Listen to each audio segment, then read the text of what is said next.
എന്നാൽ അടുത്ത ദിവസം ഇപ്പോൾ ധനമന്ത്രി കെ.എൻ. ബാലഗോപാൽ മാധ്യമങ്ങളെ കാണുകയാണ് തത്സമയം. കഴിഞ്ഞ ദിവസം വളരെ സീനിയർ പത്രപ്രവർത്തകരുമായിട്ടൊരു ചർച്ചയിൽ നിങ്ങളിൽ പലരും ഉണ്ടായിരുന്നു.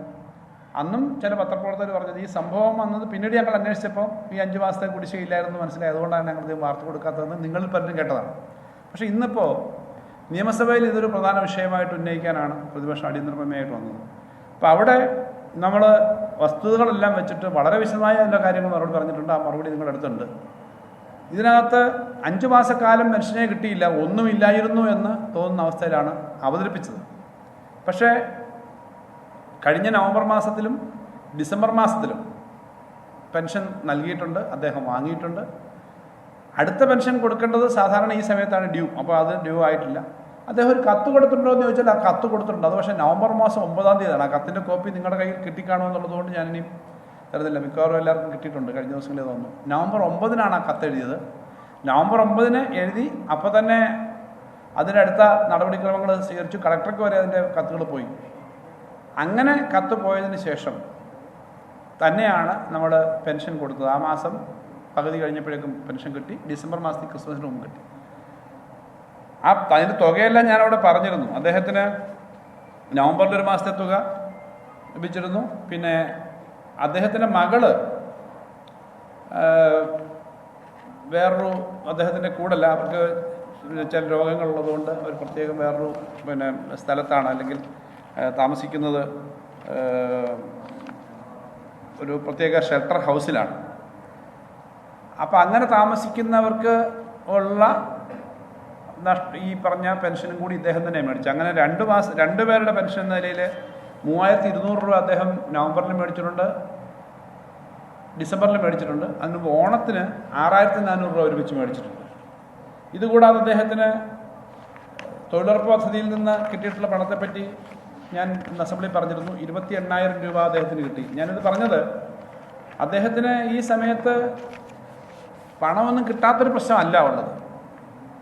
അദ്ദേഹമാണെങ്കിൽ അതിദരിദ്രരുടെ പട്ടികയിൽപ്പെട്ടിട്ട് അതിനുള്ള പ്രത്യേക സഹായവും കിട്ടുന്നുണ്ട്. അദ്ദേഹത്തിന് ഭക്ഷ്യധാന്യം അടക്കം കിട്ടുന്നുണ്ട്. അദ്ദേഹത്തിൻ്റെ വീട്ടിലേക്ക് 5 ലക്ഷം രൂപ മുടക്കി പഞ്ചായത്ത് ആ വീട്ടിലേക്ക് എത്തുന്നത് ദുർഘടം പിടിച്ചൊരു വഴിയായിരുന്നു എന്നുള്ളതുകൊണ്ട് അവിടെ കോൺക്രീറ്റ് ചെയ്ത് കൊടുത്തിട്ടുണ്ട്. അപ്പോൾ ഇങ്ങനെ ഒക്കെ ചെയ്തിട്ടുണ്ട് എന്നുള്ള കാര്യം നിൽക്കുമ്പോൾ തെറ്റിദ്ധരിപ്പിക്കുന്ന തരത്തിലേക്ക് പ്രതിപക്ഷം ഈ കാര്യം കൊണ്ടുവന്നു എന്നുള്ളതുകൊണ്ടാണ് നമ്മളവിടെ മറുപടി പറഞ്ഞത്. ഇവിടെ വീണ്ടും പറയുന്നത് പെൻഷൻ സമ്പ്രദായം കൃത്യമായി നടപ്പിലാക്കുന്നതിന് ഏത് കാലത്തും ശ്രമിച്ചിട്ടുള്ളതാണ് ഇടതുപക്ഷം.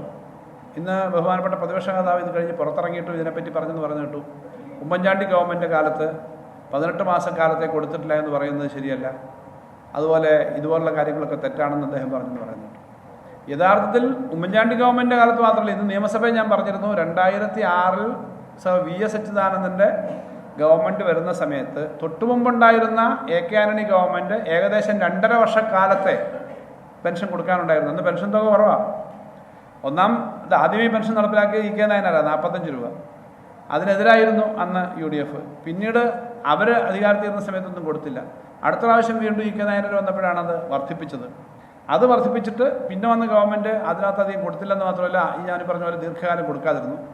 പിന്നീട് 120 രൂപ ഉണ്ടായിരുന്ന ആ പെൻഷൻ 500 രൂപയാക്കുന്നത് VS അച്യുതാനന്ദൻ ഗവൺമെൻറ്റിൻ്റെ സമയത്താണ്. 5 വർഷം കഴിഞ്ഞു. ആ 5 വർഷം കഴിഞ്ഞിട്ട് പിന്നീട് ഉമ്മൻചാണ്ടി ഗവൺമെൻറ് വന്നപ്പോൾ അവസാന സമയത്ത് 600 എന്നാക്കി 500. പക്ഷേ അത് 18 മാസക്കാലം കൊടുത്തിട്ടില്ല. പല പെൻഷനും പല അളവിലാണ് കൊടുക്കാത്തുള്ളത്. പിന്നീട് വന്ന 1-ാം പിണറായി സർക്കാരാണ് ഘട്ടം ഘട്ടമായിട്ട് ഇത് വർദ്ധിപ്പിച്ചു. ഏകദേശം 35,000 കോടി രൂപ LDF 1-ാം ഗവൺമെൻറ് കൊടുത്തു. 2.5 വർഷമായപ്പോൾ നമ്മുടെ ഈ ഗവൺമെൻറ് 24,000 കോടിയോളം കൊടുത്തിട്ടുണ്ട്. ഇപ്പോഴത്തെ സ്ഥിതിയിലാണെങ്കിൽ ഇനി ഒന്നും കൂട്ടിയില്ലെങ്കിലും 48,000 കോടി കൊടുക്കണം. അത്രയും ബാധ്യത നമ്മൾ ഏറ്റെടുത്ത് കൊടുക്കുന്നുണ്ട്. എന്നാൽ ഇതെല്ലാം കൊടുത്തു എന്ന് പറയുന്ന UDFൻ്റെ സമയത്ത് 9,000 കോടിയേ കൊടുത്തുള്ളൂ 5 വർഷം കൊണ്ട്. അപ്പോൾ അവിടെ തന്നെ കണക്ക് ക്ലിയറാണ്. ഇതൊന്നും പറയുന്നതല്ല പ്രശ്നം.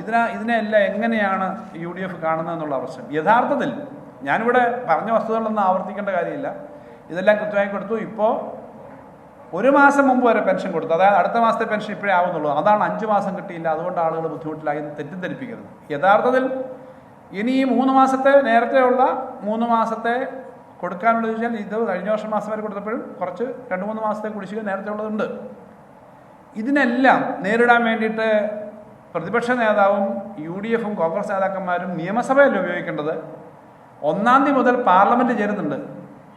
18 പേരുണ്ട് ലോക്സഭയിൽ, രാജ്യസഭയിലും ആളുണ്ട്. അവിടെയല്ലേ ഇത് ഉന്നയിക്കേണ്ടത്? കാരണം നമുക്ക് തരേണ്ട 57,000 ചില്ലാനം കോടി രൂപ തരുന്നില്ല എന്നുള്ള കാര്യത്തിനകത്ത് പ്രതിപക്ഷ നേതാവിന് ഉൾപ്പെടെ തർക്കമില്ല.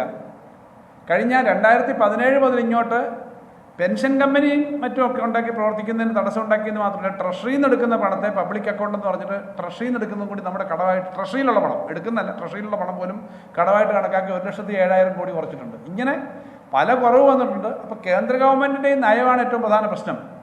യഥാർത്ഥത്തിൽ ഇവിടെ വന്നിട്ട് പ്ലക്കാർഡുമായിട്ട് ഇതിനെല്ലാം മറച്ച് നിൽക്കുന്നതിന് പകരം 1-ാം തീയതി മുതൽ പാർലമെന്റിൽ ഒരു കാര്യം ഉന്നയിക്കണം.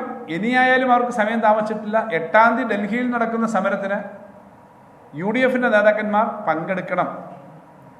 കേരളത്തിലെ UDF ഉള്ളൂ കേന്ദ്രത്തിന് അനുകൂലമായിട്ട് പറയുന്നത്. കർണാടക മുഖ്യമന്ത്രിയും തെലങ്കാനയും കോൺഗ്രസിൻ്റെ മറ്റ് നേതാക്കന്മാരുൾപ്പെടെ ഇന്ത്യയിലെ മറ്റ് സംസ്ഥാനങ്ങളിലെ മുഖ്യമന്ത്രിമാരും ഗവൺമെൻറ്റുകളും ഉൾപ്പെടെ BJP ഇതര ഗവൺമെൻറ്റുകളെല്ലാം അതിശക്തമായിട്ട് ഈ കാര്യം പറഞ്ഞുകൊണ്ടിരിക്കുകയാണ്.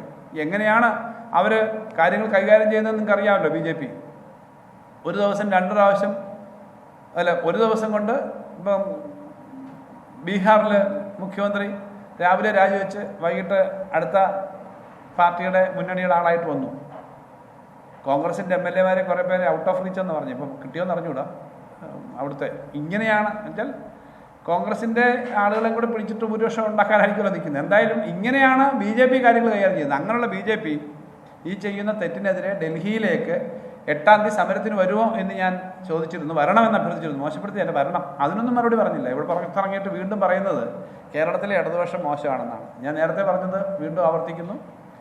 നമ്മുടെ പഴയ പഴഞ്ചൊല്ല് പോലെ മോൻ ചത്താലും വേണ്ടില്ല, മരുമോടെ കണ്ണീര് കണ്ടാൽ മതി എന്ന് പറയുന്ന രാഷ്ട്രീയമാണ് കേരളത്തിലെ കോൺഗ്രസും കേരളത്തിലെ UDFും സ്വീകരിക്കുന്നത്. കേരളത്തിലെ ഇടതുപക്ഷത്തിനെ മോശമാക്കുന്നത് വഴി ആത്മസംതൃപ്തി കിട്ടുക എന്നുള്ളതാണ്. എന്നാൽ വസ്തുത പറഞ്ഞല്ല അത് ചെയ്യുന്നത്. കേരളത്തിലെ ജനങ്ങൾക്കൊപ്പം നിൽക്കാനാണ് താല്പര്യമെങ്കിൽ കേരളത്തിലെ ഇപ്പോഴുള്ള മുഴുവൻ ആളുകൾക്കും അർഹമായിട്ടുള്ള പണം തരാതിരിക്കുന്നതിനെതിരായിട്ടുള്ള ഒരുമിച്ചുള്ള പ്രവർത്തനത്തിൽ എല്ലാവരും മുന്നോട്ട് വരണം. അത് അഭ്യർത്ഥിക്കാൻ വേണ്ടിയിട്ടാണ് ഞാനിവിടെ കാണുന്നത്. ബാക്കി എല്ലാ കാര്യവും ക്ഷേമ പെൻഷൻ ലഭിക്കാത്തതിനാലല്ല വളയം സ്വദേശി ജോസഫ് ആത്മഹത്യ ചെയ്തതെന്ന വ്യക്തമായ ഒരു ഇതിൽ നിൽക്കുകയാണ് ധനമന്ത്രി KN ബാലഗോപാൽ. അദ്ദേഹം നേരത്തെ സഭയിലും ഈ ഒരു കാര്യം തന്നെയാണ് ആവർത്തിച്ചത്. സംസ്ഥാനത്തിന്റെ സാമ്പത്തിക പ്രതിസന്ധി കേന്ദ്രത്തെയാണ് അറിയിക്കേണ്ടത്. MP മാർ ഇക്കാര്യം പാർലമെന്റിലാണ് ഉന്നയിക്കേണ്ടത് എന്നും ഇപ്പോൾ ധനമന്ത്രി പറഞ്ഞു വയ്ക്കും.